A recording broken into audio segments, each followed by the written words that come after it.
My roommate's mistake turned me into a girl. I never thought much about my appearance. I wasn't unattractive, but I was forgettable, one of those guys who could fade into the background in any room. At 5'8" with a slim build and soft features, I was often mistaken for younger than my age. It didn't help that my voice lacked the deep timbre of masculinity that my friends had. College hadn't changed much for me. I spent most of my time buried in books or gaming in my dorm. My roommate, Jake, was the complete opposite, loud, outgoing, and a magnet for attention. He never seemed to struggle with anything, whether it was making friends, dating, or just existing in a way that commanded presence. Meanwhile, I was just there. I wanted more, though I couldn't quite put my finger on what more meant. Confidence, excitement, a sense of belonging. Whatever it was, I had spent years watching others live it while I remained on the sidelines. The closest thing to excitement in my life was my fascination with transformation.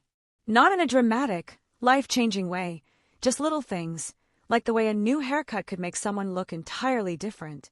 Or how makeup, which I'd only ever seen girls use, could enhance or even redefine a person's face.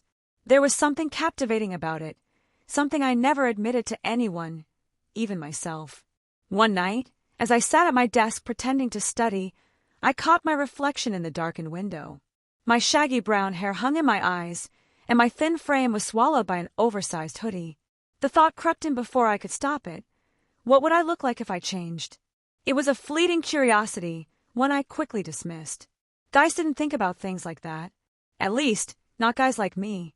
But I was about to learn that life had other plans. The turning point came on a Friday night. Jake had been getting ready for a party, rummaging through our dorm closet like a tornado. "Dude, have you seen my costume?" he asked, throwing shirts and jackets onto the floor. "What costume?" I barely looked up from my laptop. "The one for the party. It's themed, role reversal." He rolled his eyes like I should have known. Guys go as girls, girls go as guys. It's hilarious. I frowned. "And why would you sign up for that?" "Because it's fun," he said, grinning. "And besides, my girlfriend picked it out. She thinks it'll be hot if I do the whole thing. Wig, dress, makeup, the works." He smirked. "You should come." I snorted. "Yeah, right. Why not? You'd probably pull it off better than me." He tossed a jacket aside, then glanced at me again. "Actually, you really would." I rolled my eyes. "Thanks, but no thanks." Jake finally found his bag, yanked it open, and froze. "Oh, crap," he muttered. I looked over. "What?" I took the wrong bag. He held up a slinky, pink dress and a wig. "This is my girlfriend's costume. Mine is at her place. So go get it. She's already at the party. No way am I running across campus in sweats to a house full of people." He turned to me, eyes narrowing. A slow, mischievous smile spread across his face. "No," I said immediately. "Come on, dude. You gotta help me out." "Not happening. It's just for a laugh. You're about my size. Just throw this on for 5 minutes, so I can take a picture and send it to her. She'll think I'm on my way, and I'll sneak over later and switch." I crossed my arms. "Jake!" He clasped his hands together. "Please, man. Just this once." I sighed, hesitating. One time wouldn't hurt, right? I had no idea that one mistake would change everything. I sighed, rubbing my temples. "This is ridiculous." Jake held up the dress, shaking it like a hypnotist, swinging a pocket watch. "Come on, man. Just 5 minutes. You'll be back in your hoodie before you know it." I hesitated, staring at the soft pink fabric. The idea was stupid, embarrassing, but also strangely intriguing. No one would see me except Jake. It was just for a laugh. "Fine," I muttered. "But if you tell anyone, I swear." Jake grinned. "Relax. Now take off your shirt." I shot him a glare. "I need a picture that actually looks real," he said, rolling his eyes. "Just put it on." I grabbed the dress and stomped to the bathroom, shutting the door behind me. My reflection stared back, skeptical and unamused. "This is stupid," I told myself, but my hands were already working the fabric over my head. The dress was softer than I expected, hugging my body in ways none of my clothes ever had. It stopped mid-thigh, the hem brushing against my legs with every movement. I swallowed, staring at my reflection. I looked different. A knock on the door. "Hurry up, man!" I sighed and stepped out. Jake's eyes widened. Holy crap! What? I shifted uncomfortably. Dude, you look good. I scoffed. Shut up. I'm serious. Hold on. He grabbed the wig from the bag and plopped it on my head before stepping back to examine me. Okay, wow. If I didn't know you, I'd totally think you were a girl. A strange flutter twisted in my stomach. Just take the stupid picture. Jake snapped a few shots, then studied his phone. Wait, something's missing. What now? Makeup. I shook my head. No way. Oh, come on. It'll be quick. Before I could protest, he was already digging through the bag, pulling out a small makeup pouch. Sit. I wanted to argue, but part of me was curious. I'd seen makeup transform people before. What would it do to me? Reluctantly, I sat on the edge of my bed. Jake worked quickly, dabbing something onto my face, brushing something over my eyes. Okay, now look. I turned to the mirror and my breath caught. The person staring back at me wasn't me. Or maybe, somehow it was. My sharp jawline had softened. My eyes seemed bigger, my lips fuller. The wig framed my face in waves of dark hair, completing the illusion. Jake let out a low whistle. Damn. You look wow. I didn't know what to say. You should come to the party like this. I snapped my head toward him. What? No way. Dude, nobody would even recognize you. It'd be hilarious. I opened my mouth to protest, but hesitated. The idea was crazy. But for the first time in forever, I didn't feel like the invisible guy in the background. I felt noticed. And part of me wanted more. I can't believe I let you talk me into this, I muttered as Jake and I approached the party. My heart pounded in my chest, my fingers gripping the hem of the pink dress like a lifeline. Jake slung an arm over my shoulder. Relax, dude. I mean girl. You look amazing. That didn't ease my nerves. The moment we stepped inside, I felt like every eye in the room was on me. Music pounded through the speakers, laughter and chatter filling the air, but all I could focus on was the unfamiliar weight of the wig on my shoulders, the way the dress clung to me, the clicking sound of my borrowed heels on the floor. Jake had been right. No one recognized me. But that didn't mean I felt safe. Hey, you made it! A girl with bright red lipstick and a backwards baseball cap, clearly embracing the guy side of the theme, grinned at Jake. Then her eyes flicked to me. And who's your friend? I froze. Jake didn't miss a beat. This is Jesse. He shot me a quick glance, as if checking to see if I'd go along with it. I swallowed hard and nodded. Yeah, Jesse. The girl smiled. Cute. Love your dress. I felt heat rush to my cheeks. Thanks. The next half hour was a blur of introductions, small talk, and nervous sipping from a cup of soda. Every interaction felt like I was walking a tightrope. The fear of slipping up, of someone realizing who I really was, loomed over me.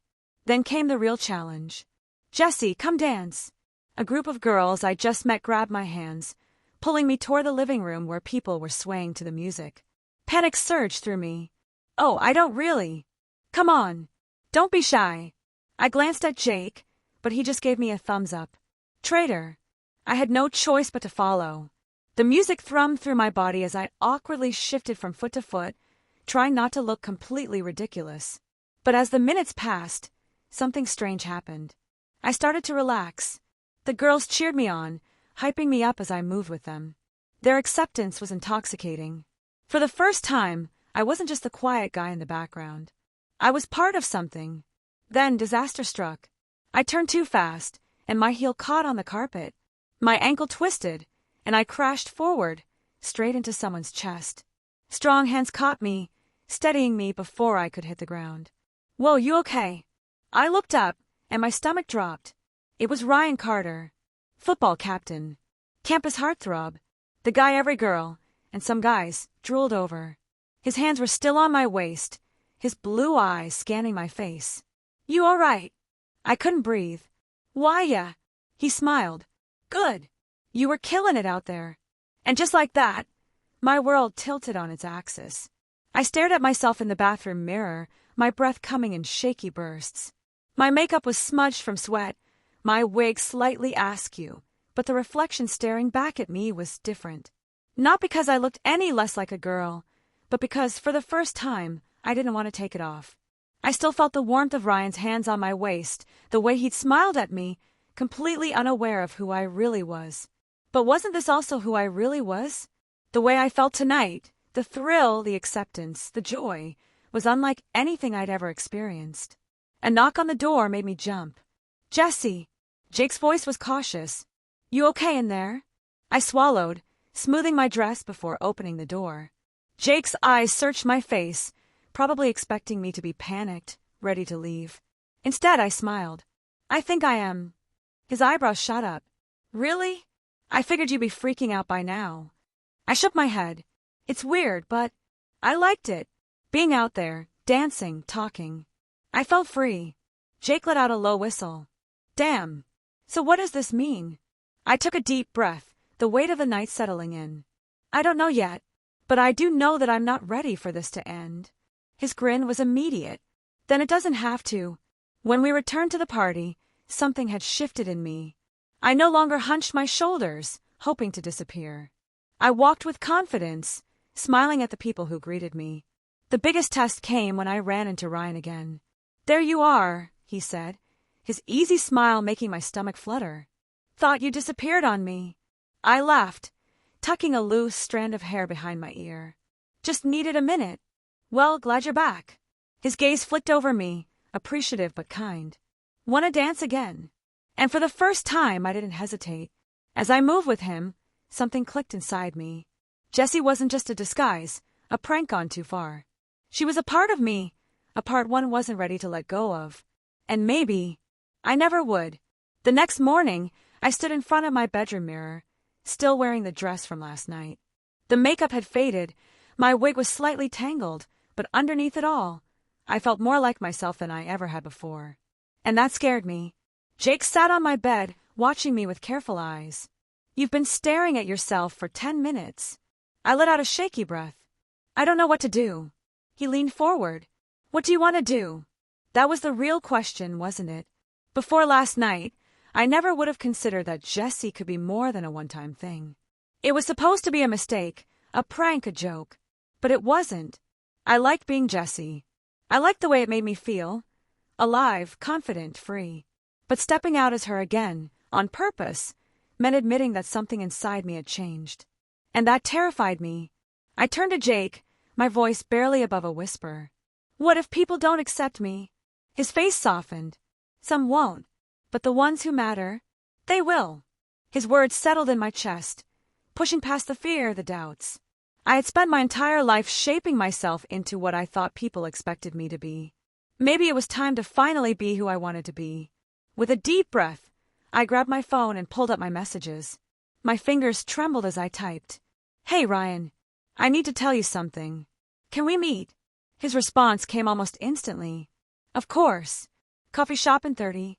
I stared at the screen, my heart pounding. Then, before I could overthink it, I replied, "See you there." When I arrived at the cafe, I wasn't dressed as Jessie. But I wasn't entirely not Jessie either. I had kept the eyeliner, the soft pink nail polish. A compromise. A test. Ryan spotted me instantly, his usual warm smile in place. "Hey, Jessie or Jessie?" He chuckled. "Which one am I talking to?" I swallowed hard. That's what I wanted to talk about. His expression turned serious as I sat across from him. "Okay. I'm listening." I exhaled slowly. Last night wasn't just a joke. It felt real to me. And I want to figure out what that means. Ryan studied me for a long moment before nodding. "Then do it." I blinked. "Just like that?" He grinned. "Yeah, because last night, that was the happiest I've ever seen you." Something inside me clicked. The fear, the doubt, it was still there. But it no longer controlled me. I wasn't trapped between Jessie and Jessie anymore. I was just me. The weeks that followed were a whirlwind of self-discovery. At first, I took small steps, subtle changes to my wardrobe, a little makeup on days I felt brave enough. Each step felt like a quiet victory, like I was reclaiming parts of myself I hadn't even realized I'd lost. Jake remained my biggest supporter, always there with a reassuring smile or a ridiculous joke when I started overthinking things. And Ryan, he never treated me any differently. If anything, our friendship grew stronger. One afternoon, I stood in front of my mirror again, this time with purpose. I ran my hands over the soft fabric of my favorite blouse, the same one I had borrowed that night by mistake. Except now, it wasn't a mistake. It was a choice. A knock sounded at my door, and I turned to find Jake leaning against the frame, arms crossed. "You ready?" I met his gaze and nodded. "Yeah, I am." We stepped outside together, the warm sun hitting my skin. For the first time, I wasn't worried about what people thought. I wasn't hiding anymore.